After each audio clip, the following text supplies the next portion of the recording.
irrationally, when he takes a nap, it irrationally, we can just look that up on the indicator. That's why I made it. There are two types. There is not enough of something, and then there is being affected by something. This would be a type 2. That's too sensitive to sleepiness, having a feeling of sleepiness. And then we just find the degree. This is arranged from more understandable behavior to less acceptable. If he cannot swing a hammer, it's normal to be icked out by that, but not so much if he can't carry a refrigerator. It has to do with reasonable expectation.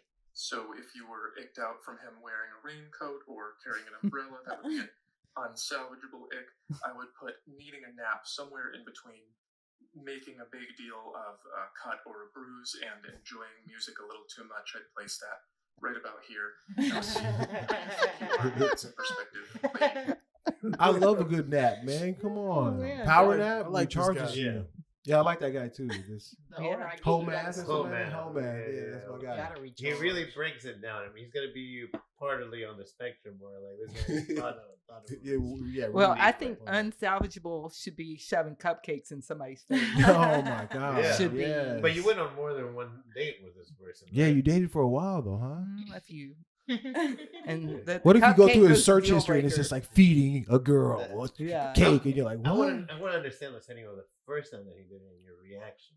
Right? Like, well, it was tiny. It was like we're at a restaurant. It's tiny. It's like a little appetizer, and you're like, okay. You don't know. It's like where things. I'm gonna try go. that move actually, Arturo. Yeah. Write that down. That's kind of romantic. But then when it just keeps going, like more and more and more. Yeah. So the dude was shoving cupcakes in your mouth? Oh, you missed that. Oh yeah, you were here for that. She dated this guy that would like to feed her food like all the time. And it started out with like a small piece of food, but then at an event, he shoved a massive cupcake in my face.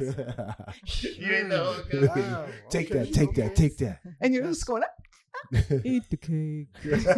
in front of people whose timesheets I signed. That was the worst part of it. Wow. I believe the phrase like, is giving awesome. Sociopath. That's, It's giving sociopath. Yeah. I have another video for you to react to.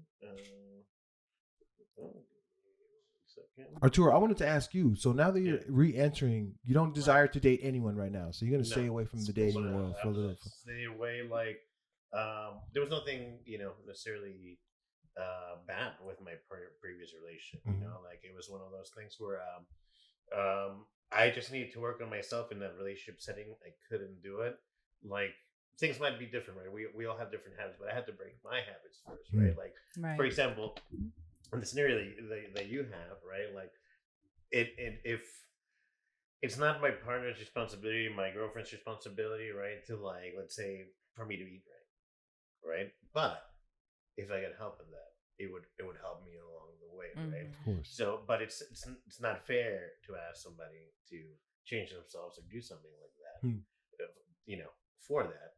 So for that, and if I want to become that person, I need to do it solo. Otherwise, I'm going to get enabled.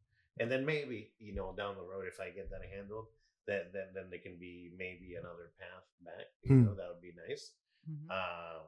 But I couldn't do that myself right now, like in a relationship, right? Like, and I couldn't promise anything either because you don't know how, as things change, what you're going to be like later on. Yeah. Right? Like, so.